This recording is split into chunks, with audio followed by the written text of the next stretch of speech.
Hello बच्चों, नमस्कार। मैं अवनीश सर आपके अपने channel super mathematics Avneesh sir में स्वागत करते हैं। आज हम लोग एक नए टॉपिक लेंगे क्लास 10th का मैथ का चैप्टर नंबर 8 त्रिकोणमिति का परिचय। हम लोग देखेंगे थोड़ी सी बेसिक कॉन्सेप्ट आप त्रिकोणमिति के बारे में और इसके बारे में हम लोग अच्छे से करके समझेंगे। वीडियो को आप लोग आशा करता हूँ पूरा देखेंगे, शुरू से लेकर लास्ट तक देखेंगे, तभी वीडियो आप लोगों को अच्छे से समझ में आएगा। ठीक है, तो आप लोग वीडियो को शुरू से लेकर लास्ट तक देखें और इसको धीरे धीरे समझें।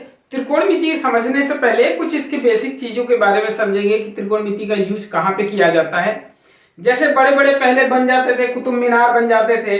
कुतुब मीनार के हमें वहां पे खड़े हैं, हाइट की जरूरत पड़ेगी, तो हम अब इंची टेप से लेके उसके नापने तो जाएंगे नहीं, तो हम लोग क्या करते हैं, सिंपल सी भाई हम आधार नाप लेते हैं। आधार का मतलब हो गया जो नीचे वाला भाग होता है, इसको आधार बोलते हैं। यहाँ पे मेरा कोई कुतुब मीनार खड़ा है मान लीजिए, तो ये इसका आधार हो गया और ये मान लीजिए कुतुब मीनार है। तो इसको मैं कितने अंश के कोण पे देख रहा हूँ, तो सिंपल सी अगर आपको कोण थीटा पता हो जाए, मतलब कोण पता रहे और ये आधार पता रहे, तो आराम से आप ऊंचाई निकाल सकते हो। ठीक है, तो इसी तरीके से हम लोग बड़ी बड़ी चीजों को आसान तरीके से निकालने के लिए इस त्रिकोणमिति का प्रयोग करते हैं।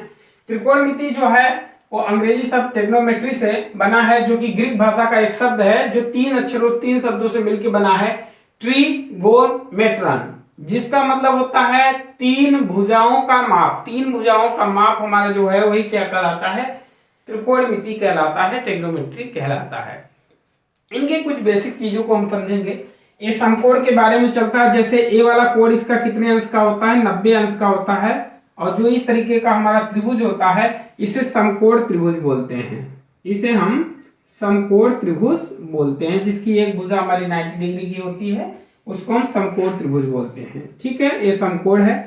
तो अभी एक चीज हम समझ लेंगे, इसको नोट पॉइंट करके आप लिख लेंगे, बहुत जरूरी चीजें हैं आप लोगों को समझने के लिए। नोट पॉइंट में फर्स्ट क्या कि कोण के सामने वाली भुजा, देखो ये कोण है तो इसके सामने वाली भुजा अर्थात इस वाली भुजा की बात कर रहा हूं, नामकरण देना चाहो दे लो, ए बी सी, अर्थात बात कर रहा हूं मैं बीसी भुजा की, तो बीसी भुजा को हम कहेंगे लंब। बीसी भुजा को हम क्या कहेंगे, लंब कहेंगे। और एक चीज हमेशा ध्यान देना कि जो 90 अंश के सामने वाला कोण है, भुजा है, जो 90 अंश के सामने वाली भुजा है वो कर्ण होती है, और कर्ण जो होती है वो हमेशा सबसे बड़ी भुजा होती है। सबसे बड़ी भुजा को हम कर्ण कहते हैं। जो 90 अंश के सामने बनता है उसे उस भुजा को हम कर्ण कहते हैं, और जो थीटा कोण के सामने, मतलब जो कोण दिया रहे उसके सामने जो बनता है वो लंब रहता है। और ये नीचे वाला जो बचता है इसको हम क्या कहते हैं, आधार कहते हैं। ठीक है, तो ये दो पॉइंट आप लोग नोट करेंगे। कौन सा भाई, कि थीटा किसी कोण के सामने वाली भुजा, कोण के सामने वाली भुजा, सामने वाली भुजा लंब कहलाती है, लंब होती है। एक नोट पॉइंट हो गया। सेकेंड नोट पॉइंट में आप लोग लिखेंगे कि 90 अंश के सामने वाली भुजा, 90 अंश के सामने वाली भुजा क्या कहलाती है, आपकी कर्ण कहलाती है। और जो सबसे बड़ी भुजा होती है, कर्ण हमारी सबसे बड़ी भुजा होती है। ये दो पॉइंट नोट करके लिखेंगे जो आपको आगे काम देगा। तो आशा करता हूँ थोड़ी थोड़ी बातें आप समझ रहे होंगे। तो अगर अच्छा लगे वीडियो तो इसे लाइक शेयर और सब्सक्राइब भी करें, और अपने दोस्तों को बोल के भी इसे सब्सक्राइब कराएं चैनल को। ठीक है, तो चलिए हम आगे चलते हैं और कुछ इसकी बेसिक कॉन्सेप्ट को देखते हैं। जैसे इसके कुछ एक चार्ट होते हैं, उन चार्टों के त्रिकोणमितीय अनुपातों के मान निकालना आपको आना चाहिए, तो उन सबको मैं सिखाता हूँ बारी बारी से। तो सबसे पहले हम लोग देख लिए त्रिकोणमिति क्या है, तीन शब्दों से मिलकर बना है, जिनका नाम मतलब होता है तीन भुजाओं का माप। हमने समझ लिया कि कोण वाले सामने, कोण के सामने जो भुजा होती है वो लंब कहलाती है, और 90 अंश के सामने वाला जो भुजा होता है वो हमारा कर्ण कहलाता है। दोनों पॉइंट को हमने नोट करके यहाँ पे आप लोगों को नोट पॉइंट में हमने लिख दिया। कुछ बेसिक सी चीजें जो बहुत बहुत पहले से हम लोग पढ़ते आ रहे हैं, क्या भाई, लाल बटे कक्का आप लोग पढ़ते आ रहे हैं। लाल बटे कक्का भाई हमारा क्या होता है, इसमें देख लेते हैं सारी चीजों को। तो इसको थोड़ा सा मैं बड़ा में करके लिखता हूँ ताकि अलग अलग आप समझ सकें इसको। लाल बटे में हमने लिख दिया ताकि, अब देखो भाई यहाँ पे हमारा त्रिकोणमितीय अनुपातों को हम समझेंगे। कैसे समझेंगे, इसको बोलते हैं साइन, ये हमारा साइन हो गया। और ये दूसरा कास होता है और तीसरा वाला हमारा टैन होता है। इसको इस तरीके से आप डिवाइड करना चाहो दे, अर्थात साइन थीटा की वैल्यू होगी, साइन थीटा बराबर होगा लंब बटा के कर्ण। एल का मतलब हो गया भाई लंब, एल का मतलब हो गया लंब, ए का मतलब हो गया आधार, यहां भी देखो एल है तो लंब लिख सकते हो, यहाँ कर्ण है मतलब के का मतलब आप कर्ण लिख सकते हो, यहां भी आप कर्ण लिख लो, ए है तो आधार लिख लो। अब सिंपल सी चीज आप समझ गए कि साइन थीटा बराबर क्या होगा, लंब बटा के कर्ण। फार्मूला आप लिखना चाहो तो लिखते चलेंगे कि साइन थीटा बराबर, इधर दिख रहा है भाई यहां से, हाँ, तो साइन थीटा बराबर आप लिख सकते हो लंब बटा के कर्ण लिख सकते हो, लंब बटा में कर्ण लिख सकते हो। देखो उगना नहीं है, फार्मूले को अच्छे से समझना है, क्योंकि त्रिकोणमिति का जान जो है फार्मूला है, जिसको फार्मूला अच्छे से याद है उसको त्रिकोणमिति में कहीं भी कोई प्रॉब्लम नहीं आएगी। तो साइन थीटा बराबर लंब बटा कर्ण आपने देखा, कास थीटा बराबर हमारे पास कितना होगा आप लोग बताएं, आधार बटा के कर्ण। बहुत बढ़िया, आराम से ऐसे ही आप लोग करते चलेंगे, आधार बटा के कर्ण हो जाएगा। फिर tan थीटा बराबर क्या होगा आप देखिए वहां से, tan थीटा बराबर हो जाएगा आपका लंब बटा के आधार। अब तीन इसी के उल्टे होते हैं, इसको उल्टा कर दोगे, जैसे काट, काट का आप थीटा लिखना चाहो लिख दो, काट ए हो गया, सेक ए हो गया, कोसेक ए हो गया। अब इसी का उल्टा का मतलब इधर से लिख दो, काट थीटा बराबर क्या लिख सकते हो, या सिंपल सा कह सकते हो इसका उल्टा, तो ये आधार बटा के लंब लिख सकते हो, यहां से आधार बटे में लंब, ठीक है। अब सेक में क्या हो जाएगा, सेक थीटा बराबर आपका हो जाएगा कर्ण बटा के आधार। कोसेक थीटा बराबर क्या हो जाएगा आपका, देख लो यहां से कर्ण बटा के लंब, कर्ण बटा लंब। आप लोग फार्मूला नोट करते हुए चलेंगे, स्क्रीनशॉट लेंगे ताकि हम मिटाएं तो आपको नोट कर लें। आप लोग स्क्रीनशॉट लेके फार्मूला आप लोग 1 बाय 1 करके लिखते हुए चलेंगे, ठीक है। थोड़ी थोड़ी फार्मूला करके मैं लिखाऊंगा, सारा फार्मूला चाहो तो मैं अभी लिख सकता हूं, लेकिन सारा फार्मूला लिख दूंगा तो आपको याद नहीं हो पाएगा, इसलिए थोड़े थोड़े फार्मूले आप लोग याद करते हुए चलेंगे, ठीक है। चलिए तो कुछ फार्मूला मैं यहाँ पे लिखता हूँ त्रिकोणमितीय अनुपातों के बारे में।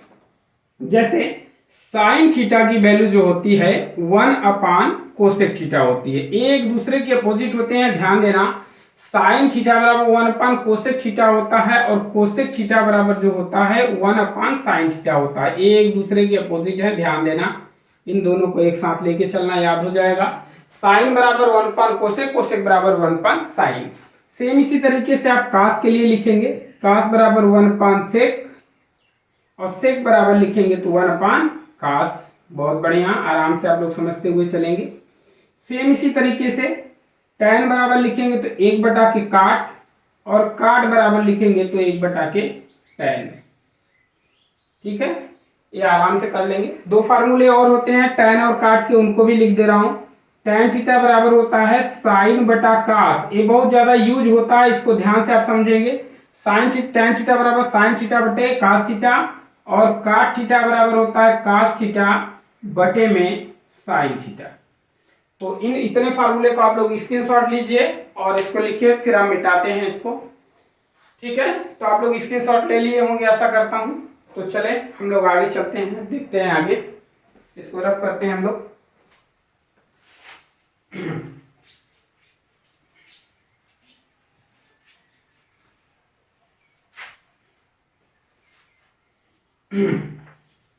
चलिए एक चार्ट है, उस चार्ट को मैं बना के आप लोगों को दिखाता हूँ, चार्ट भी आप लोग याद कर लेंगे इस तरीके। चार्ट मैं तैयार कर रहा हूं यहां से, देखें।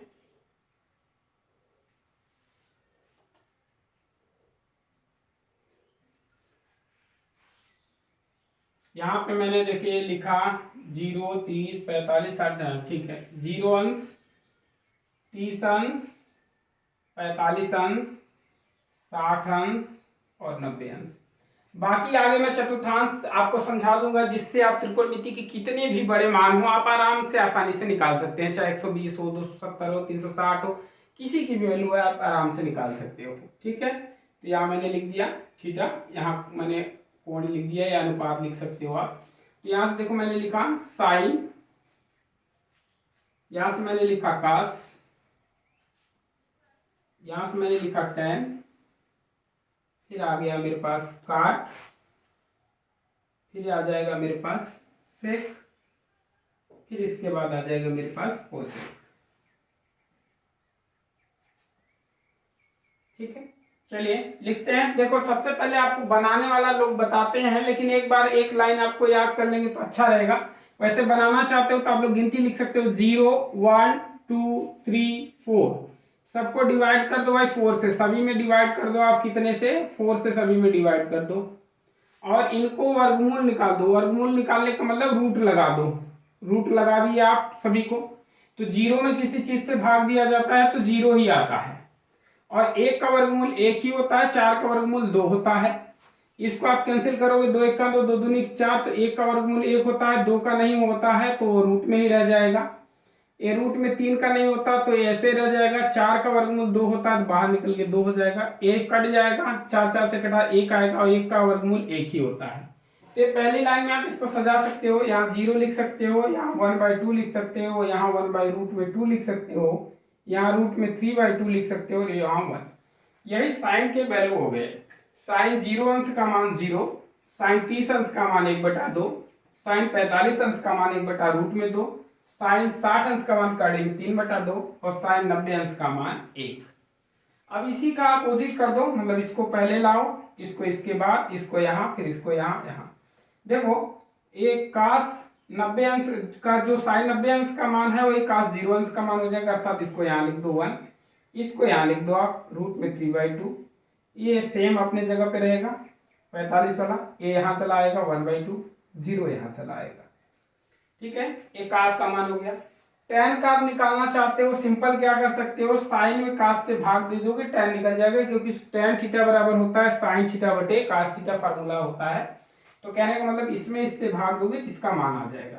कैसे लिखोगे, साइन 0 में 1 से भाग दोगे तो 0 आ जाएगा, इसने में इससे भाग दोगे, ये देखो कट जाएगा, 2 2 कट जाएगा, ऊपर 1 बच जाएगा, यहाँ रूट में 3 बच जाएगा।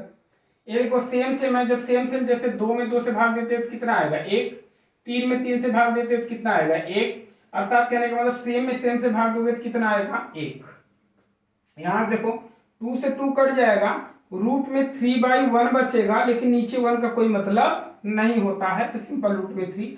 1 में 0 से भाग दोगे तो आ जाएगा इनफाइनाइट, मतलब अनंत। अब सेम काट क्या है, tan का अपोजिट, तो इसको यहाँ लिख दो इनफाइनाइट, इसकी वैल्यू यहाँ लिख दो रूट में 3, ये अपनी जगह पे रहेगा, इसको यहाँ लिख दो, और ये 0 यहाँ, ये आपका काट की वैल्यू निकल गई। सेक निकालना है तो देखो सेक की वैल्यू कैसे निकालोगे, ये देखो यहाँ से एक दूसरे की अपोजिट है, मतलब इसका उल्टा आप कह सकते हो, काश को उलट दो, तो भाई एक को उल्टोगे तो एक ही आएगा, एक का उल्टा भी हमारा कितना हो जाएगा, एक ही होगा। इसका उल्टा करोगे तो हो जाएगा 2/√3, इसका उल्टा करोगे तो रूट में 2/1 आएगा, लेकिन नीचे 1 का कोई मतलब नहीं होता है, तो सिंपल रूट में 2 हो जाएगा। फिर इसको उल्टोगे तो कितना आ जाएगा भाई, सॉरी किधर गया काश वाला, इसको उल्टोगे 2/1 आएगा, नीचे 1 का कोई मतलब नहीं होता, तो सिंपल सी 2 हो जाएगा, और 0 को उल्टा करोगे तो इनफाइनाइट हो जाएगा। अब इसी को फिर लिख दो, इनफाइनाइट यहाँ लिख देंगे, 2 आपके यहाँ आए तो यहाँ लिख दीजिए, ये अपनी जगह पे हो जाएगा।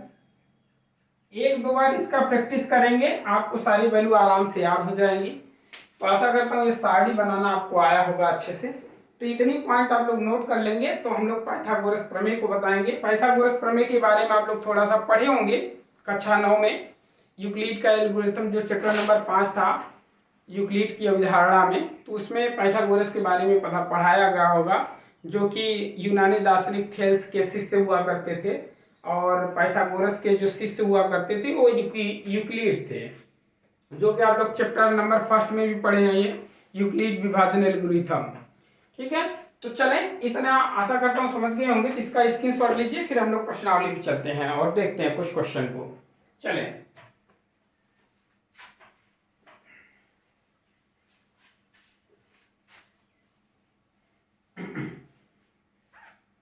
हाँ भाई चलें, थोड़ा सा पाइथागोरस प्रमेय लिख देता हूं। पाइथागोरस प्रमेय, प्रमेय लिख दो, थ्योरम लिख दो, आपकी मर्जी कुछ भी लिख दो। पाइथागोरस का प्रमेय जो था उन्होंने दिया कर्ण बराबर क्या होता है, देखो मैं कर्ण में लिख दे रहा हूं, कर्ण बराबर, या कर्ण का स्क्वायर बराबर लिखोगे तो कर्ण ही नहीं लगाओगे, आपकी मर्जी। तो यहाँ मैं कर्ण बराबर लिखता हूं, तो कर्ण बराबर होता है हमारे पास लंब का स्क्वायर प्लस आधार का स्क्वायर। याद करना बहुत आसान है इसका, सिर्फ कर्ण में ही दोनों प्लस होते हैं, बाकी दो फार्मूले जो बनेंगे उसमें ये माइनस होंगे। जैसे अब लंब बराबर अगर मुझे निकालना है तो लंब बराबर हम करेंगे तो क्या करेंगे, कर्ण पहले लिखेंगे क्योंकि कर्ण सबसे बड़ी भुजा होती है, कर्ण में से माइनस करेंगे, लंब निकालना है तो आधार बचा है तो आधार का स्क्वायर कर लेंगे। सिंपल सी चीज है, देखो बड़े आसानी से आपने लिखा। और आधार बराबर निकालना होगा तब भी आप क्या करेंगे, बड़ी आसानी से, कर्ण सबसे बड़ा होता है इसलिए कर्ण को पहले लिखेंगे, फिर माइनस जो बचा उसे लिखेंगे लंब को। ठीक है, अब देखिए यहाँ कर्ण बराबर हो गया अंडर रूट में लंब स्क्वायर प्लस आधार स्क्वायर। देखो इसमें प्लस है बाकी दोनों में माइनस, अर्थात कर्ण निकालना होगा तो दोनों बाकी जो दोनों भुजाएं उनका वर्ग करके जोड़ दो, लंब आधार का वर्ग करके जोड़ दो। लंब निकालना है तो कर्ण के स्क्वायर में से आधार के स्क्वायर को घटाओ, क्योंकि लंब निकालना है तो कर्ण के बाद आधार ही बचेगा, कर्ण पहले रहेगा, दोनों में ध्यान देंगे। लंब निकालना है तो आधार घटा देंगे कर्ण में से, आधार निकालना है तो कर्ण में से लंब को स्क्वायर घटा देंगे। ठीक है, तो चलिए हम लोग प्रश्नावली शुरू करते हैं। अब हम लोग थोड़ा थोड़ा करके हम लोग क्वेश्चन को देखेंगे ताकि वीडियो बहुत ज्यादा लंबी ना होने पाए। चलिए प्रश्नावली 8.1 देखते हैं, उसका फर्स्ट क्वेश्चन देखेंगे हम लोग, आराम आराम से समझेंगे। पहला क्वेश्चन, इसमें कहा कि त्रिभुज एबीसी में जिसका कोण बी समकोण है, ए बी बराबर 24 है, बी सी बराबर 7 है, तो निम्न का मान ज्ञात करें। एक हमें त्रिभुज बनाना है इस तरीके से जिसमें बोला है कि कोण बी जो है वो समकोण है, तो बी अर्थात यहाँ पे है क्योंकि समकोण कहा है अर्थात 90 अंश। बाकी ए सी आप चाहे जहां लिख सकते हो, आपकी मर्जी। हमने लिख दिया, कहा ए बी बराबर 24 है, ए बी की वैल्यू जो है वो 24 है, और बी सी की वैल्यू 7 है, बी सी की वैल्यू 7 सेमी है, ए आपकी 7 सेमी है और ये 24 सेमी है। ठीक है, कर्ण हमें नहीं मालूम तो उसको हम निकाल लेंगे, तो यहां से पहले इसकी वैल्यू हम निकाल लेते हैं आराम से, फिर उसके बाद क्वेश्चन को हल करते हैं। तो कर्ण बराबर देखो हमने फार्मूला लिखा है आपके सामने, बाकी फार्मूले को मैं हटा दे रहा हूं अभी। तो यहां से देखो हमने कर्ण बराबर सूत्र लिखा, तो यहां से आप कर्ण का निकालना है तो कर्ण बराबर अंडर रूट में आप देखो लंब का स्क्वायर, मतलब लंब कौन सा है, ये 90 डिग्री है, 90 डिग्री के सामने अर्थात एक कर्ण है। अब कोण आप इसे मानोगे, अगर इसे कोण मानते हो तो ये आपका क्या हो जाएगा, लंब हो जाएगा, अगर इसे कोण मानोगे तो ये लंब हो जाएगा, जैसा मैंने दो नोट पॉइंट लिखा है। ठीक है, तो अभी मैंने इसको लंब देखा, ये लंब है और ये आधार है, तो लंब का स्क्वायर मतलब 24 का स्क्वायर प्लस आधार का स्क्वायर मतलब 7 का स्क्वायर।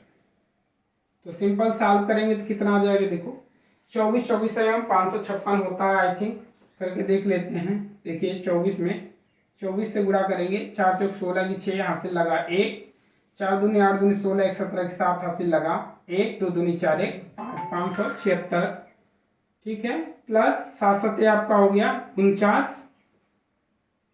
ये 60 गुणा करने के लिए हमने पीछे वीडियो बनाया है, उसमें आप लोग जाके देख सकते हैं प्ले लिस्ट में।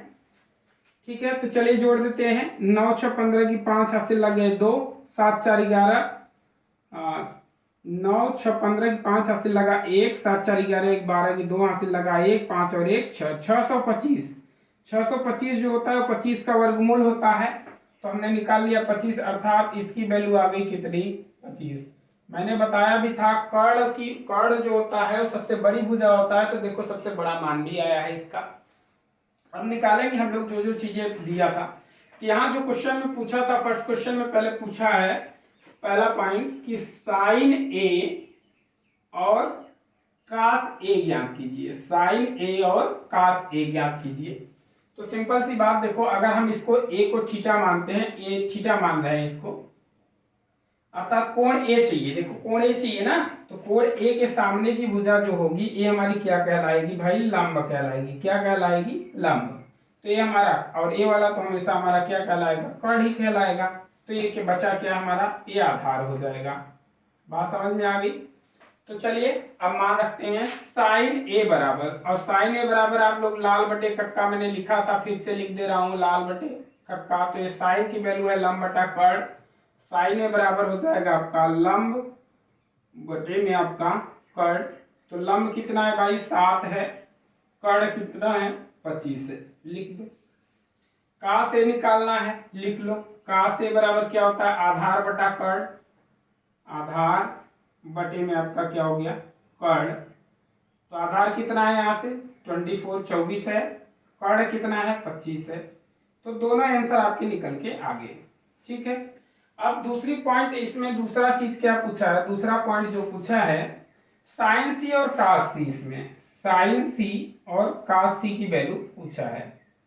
ठीक है, तो अर्थात अब वो क्या कह रहा है, देखो चित्र सेम रहेगा, अर्थात अब ये कोड पूछ रहा है, इस वाले कोड को अब खत्म कर दो। सी पूछा है तो ये वाला कोड, तो अब यहाँ से देखो बदल जाएगा। हमने कहा था कोड के सामने की भुजा जो होती है लंब होती है, तो अर्थात अब इसके लिए क्या हो गया ए लंब हो गया, और ए 90 अंश के सामने का तो कर्ण रहेगा ही।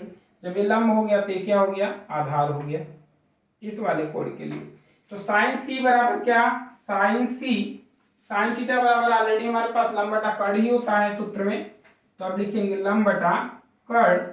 लंब की वैल्यू कितनी भाई, लंब की वैल्यू है 24, कर्ण की वैल्यू है हमारे पास कितनी 25। फिर अब लिखना चाहो दूसरा निकालना है कास सी निकालना है, तो कास सी बराबर फिर क्या होता है देखो आधार बटा कर्ण। तो यहां से लिखेंगे आधार बटे में कर्ण। आधार कितना है यहाँ से मेरे पास 7, कर्ण कितना है 25। तो यहां से आपके ये दोनों आंसर निकल के आ गए। ठीक है, तो आशा कर रहा हूं आपको समझ में आ रहा होगा वीडियो अच्छे से। तो इसको स्क्रीनशॉट लीजिए और आप लोग हल करें इसको। ठीक है, स्क्रीनशॉट लीजिए। क्वेश्चन नंबर 2 देखते हैं हम लोग। चले भाई नेक्स्ट क्वेश्चन नंबर 2 देखते हैं हम लोग। वीडियो को लाइक शेयर और सब्सक्राइब करें, ज्यादा से ज्यादा अपने दोस्तों को बोल के इसे सब्सक्राइब कराएं चैनल को भाई। ठीक है, क्वेश्चन नंबर 2 देखते हैं। क्वेश्चन नंबर 2 में है कि tan p माइनस काट r, tan p माइनस काट r का मान ज्ञात करना है। चित्र ऑलरेडी बना हुआ दिया हुआ है, इस तरीके से चित्र में दिया हुआ है, जहां एक p है, q है और r है। इसकी वैल्यू 12 है, इसकी वैल्यू 13 है, ये निकालना है। तो अभी इसको मैंने लंब देखा, ये हमारा क्या है लंब है, ये हमारा कर्ण है और ये हमारा आधार है। अब हमें सिंपल सी चीज आधार नहीं पता है, सूत्र आप लगा लेंगे। आधार बराबर हमने पाइथागोरस प्रमेय लिखा था, आधार बराबर कर्ण का स्क्वायर माइनस लंब का स्क्वायर। तो यहां से कर्ण हमारे पास कितना है भाई, देखो कर्ण कितना है 13 का स्क्वायर माइनस लंब कितना है 12 का स्क्वायर। 13 तेरहम 169 माइनस 12 बरहम 144। घटा देंगे कितना आ जाएगा, देखो 9 में से 4 गया 5, 2 25 आ गया। 25 किसका वर्गमूल है 5 का। ठीक है, तो यहाँ अर्थात आधार बराबर कितना आ गया 5 आ गया। अब यहाँ से हल करेंगे आराम से, पहले tan p का मान निकालेंगे फिर tan r का निकालेंगे। चलो हम लिख लेते हैं tan p बराबर, p मतलब इसको हम कोण मान रहे हैं, ये तो 90 डिग्री ऑलरेडी है, 90 अंश है, इसको आप कोण मान रहे हो, तो इसके सामने की भुजा जो होगी वो क्या कहलाएगी, ये आधार अभी नहीं है, ये अब क्या कहलाएगी लंब कहलाएगी। ध्यान देना, जैसा पीछे हमने बताया है कि कोण के सामने वाली भुजा लंब है, ये कर्ण है, तो ये क्या बचेगी आधार बचेगी। ठीक है, तो tan p बराबर क्या, tan थीटा बराबर लाल बटे कक्का, बार बार लिख रहा हूं याद कर लेना आप लोग, लाल बटे कक्का मतलब लंब बटा आधार। तो लंब बटे में मैंने लिखा आधार, तो लंब की वैल्यू कितनी है 5, आधार की वैल्यू कितनी है 12, निकल गया। काट r चाहिए, काट r, अब देखो मान बदल गया भाई, अब r कह रहा है तो r के लिए कोण नहीं रहेगा, कोण कौन सा हो गया a हो गया। तो इसके सामने की भुजा हमारी क्या हो जाएगी लंब हो जाएगी, ये अब क्या हो जाएगा आधार हो जाएगा। और काट थीटा बराबर होता है आधार बटा के लंब, तो आधार बटा के लंब अर्थात 5, देखो आधार कितना है 5, लंब कितना है 12, अर्थात सेम दोनों आ गए। ठीक है, तो यहाँ से आप लिखना चाहो तो लिख लो, पहले लिख दे रहा हूँ आधार बटा में लंब, तो आधार 5/12। अब मान रख दीजिए tan p का मान 5/12 माइनस इसका भी मान 5/12, सेम सेम है, घटेगा तो कितना आ जाएगा 0, अर्थात इसका आंसर कितना आ गया 0। बहुत इजी है, आराम से आपने हल कर लिया। क्वेश्चन नंबर नेक्स्ट देखते हैं, क्वेश्चन नंबर 3 कह रहा है कि साइन a बराबर 3/4। देखो साइन a बराबर 3/4, तो पूछ रहा है cos a और tan a का मान ज्ञात करिए। सिंपल है, कुछ नहीं है, इसमें भी आराम से आप चित्र बना सकते हो। साइन थीटा बराबर होता है लंब बटा के कर्ण, आप लोग सूत्र जानते हैं, थोड़ा चित्र में इधर बना दे रहा हूं, ये देखिए छोटा सा चित्र बना दिया। तो लंब इसका कितना है 3 है, कर्ण कितना है इसका 4 है, आधार निकालना है, सूत्र लगा देंगे आधार बराबर कर्णी में कर्ण का स्क्वायर मतलब कर्ण मतलब 4 का स्क्वायर 16 माइनस 3 का स्क्वायर 9, घटा देंगे तो कितना आ जाएगा 7, कर्णी में आ जाएगा कितना 7, अर्थात इसकी वैल्यू आ गई 7। नाम देना चाहो तो ABC नाम दे सकते हो, ठीक है। ठीक है, तो यहां से ABC नाम मैं इस तरीके से दे रहा हूं, ABC नाम दे रहा हूं, ठीक है। चलें, तो यहां से हमें चाहिए क्या cos a और tan a चाहिए, तो cos a बराबर हम क्या कर लेंगे, देखो a इसके सामने की भुजा हमारी क्या है लंब है भाई, ये हमारी लंब है ऑलरेडी, और ये हमारी कर्ण है, तो ये आधार है। तो साइन a बराबर हमारे पास कितना हो जाएगा, साइन a बराबर लाल बटा कक्का से आधार बटा के कर्ण, तो आधार की वैल्यू कितनी है कड़ी में 7 बटे कर्ण की वैल्यू कितनी है 4, ये हो गया। tan a बराबर चाहिए, तो tan a बराबर लिख लो आप भाई, tan थीटा बराबर लंब बटा आधार, तो लंब आपका है 3, आधार आपका है कड़ी में 7। यहाँ से दोनों आपके आंसर हो गए, ठीक है। तो आशा कर रहा हूँ वीडियो आप लोगों को अच्छे से समझ में आ रहा होगा, ठीक है। चलें नेक्स्ट क्वेश्चन देखते हैं, हम लोग क्वेश्चन नंबर 4 की तरफ चलते हैं। चलें, इसका स्क्रीनशॉट ले लीजिए। क्वेश्चन नंबर 4 देखते हैं। अब देखिए जब आपको आ जाएगा अच्छे से तब एंजॉय किया जाएगा, एंटरटेनमेंट किया जाएगा, और सारे क्वेश्चन के लास्ट में आप लोगों को एक इंपॉर्टेंट क्वेश्चन बताया जाएगा, कुछ ट्रिकी मैथमेटिक्स बताया जाएगा। क्वेश्चन नंबर 4 देखें, कितने मिनट का वीडियो हुआ भाई अभी तक? वही 20 से 30 मिनट। करेक्ट बताइए ना कितना हुआ है। करेक्ट ये वाला 18 मिनट का। अच्छा, कट गया था इससे पहले, चलें कोई बात नहीं। तो यहाँ से हमारे पास है क्वेश्चन नंबर 4 है कि 15 काट a बराबर 8, तो यहाँ से साइन और सेक पूछा है, सिंपल है, कोई दिक्कत नहीं है। काट a बराबर, देखो ये इधर गुणा में है, इधर जाएगा भाग हो जाएगा, तो 8 बटा के 15 हो गया। अब यहाँ से जैसे आप चित्र बनाते हैं इस तरीके से बना लेंगे। काट थीटा बराबर क्या होता है, देखो भाई लाल बटे कक्का, भाई यहाँ से हमारे पास आधार बटा के लंब, आधार बटा के लंब, तो ये आधार मैंने मान लिया 8 है, लंब मैंने मान लिया 15 है। कर्ण निकालना है, सूत्र आप जानते हैं, कर्ण बराबर क्या होता है कड़ी में लंब का स्क्वायर प्लस आधार का स्क्वायर। तो सिंपल यहाँ है, देखो भाई लंब का स्क्वायर करेंगे मतलब 15 का स्क्वायर करेंगे, 15 का स्क्वायर 225 प्लस 8 का स्क्वायर 8 टाइम 64, जोड़ देंगे तो कितना भाई 5 4 9 8 289, कितने का वर्गमूल है 17 का, ये 17 है, 17 का वर्ग 289 होता है भाई। तो अब ये निकल गया, इसका नामकरण दे दो भाई, यहाँ से हमने नाम दे दिया ABC, ठीक है। ए के सामने वाली भुजा लंब है, ठीक। अब यहां से हमें चाहिए क्या साइन ए और सेक ए, तो साइन ए चाहिए, साइन ए बराबर होता है लंब बटा कर्ण, आराम से निकाल लो, लंब 15 है कर्ण 17 है। फिर चाहिए सेक ए, सेक ए कास का उल्टा अर्थात कर्ण बटा आधार, कर्ण बटा आधार, तो कर्ण की वैल्यू 17, आधार की वैल्यू 8, आपके आंसर हो गए, निकल के आ गए। क्वेश्चन नंबर 5, ये भी बहुत इजी है, देखो सेक थीटा बराबर दिया है, क्वेश्चन नंबर 5 में दिया है सेक थीटा बराबर दिया है 13 बटा के 12, तो सिंपल सा सेक थीटा अभी हमने लिखा कर्ण बटा आधार होता है, क्या होता है कर्ण बटा आधार होता है, अर्थात आप चित्र बनाना चाहें तो बना लें इस तरीके से। और यहाँ आधार की वैल्यू 12 है, कर्ण की वैल्यू 13 है, इसकी वैल्यू निकालेंगे लंब की वैल्यू तो 5 आ जाएगी। मुझे पता है क्योंकि अभी मैंने एक क्वेश्चन निकाला था, 12 13 दिया था तो ये 5 आएगा। तो आप लोग निकाल सकते हैं 13 3 169 माइनस 12 144, घटाएंगे तो 25, 25 का वर्गमूल 5 आएगा। तो ये मैं इसलिए बोल रहा हूँ क्योंकि ये होमवर्क दे रहा हूँ आप लोगों के लिए करने के लिए, ठीक है। तो यहाँ से अब नामकरण आप लोग कर लेंगे आराम से। तो यहाँ ABC नाम दे दिए। यहाँ से अब क्या करेंगे, जो 5 त्रिकोणमितीय अनुपात पूछा है, जैसे क्या पूछा है, साइन थीटा की वैल्यू पूछा है, कास थीटा की वैल्यू पूछा है, टैन थीटा की वैल्यू पूछा है, काट थीटा की वैल्यू पूछा है और कोसेक की पूछा है, क्योंकि सेक का तो ऑलरेडी दिया है। तो पांचों की मान बताना है। सिंपल आप बता सकते हो, साइन थीटा बराबर लंब बटा कर्ण, लंब है 5, कर्ण है 13।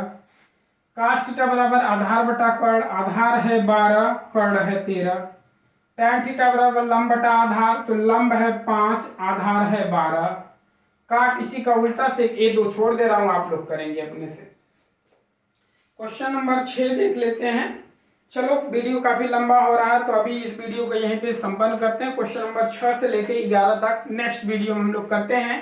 तब तक के लिए आप लोग इस वीडियो को शुरू से लेकर लास्ट तक दें और अपना प्यार दें और इसे लाइक शेयर और सब्सक्राइब करें। तब तक के लिए धन्यवाद।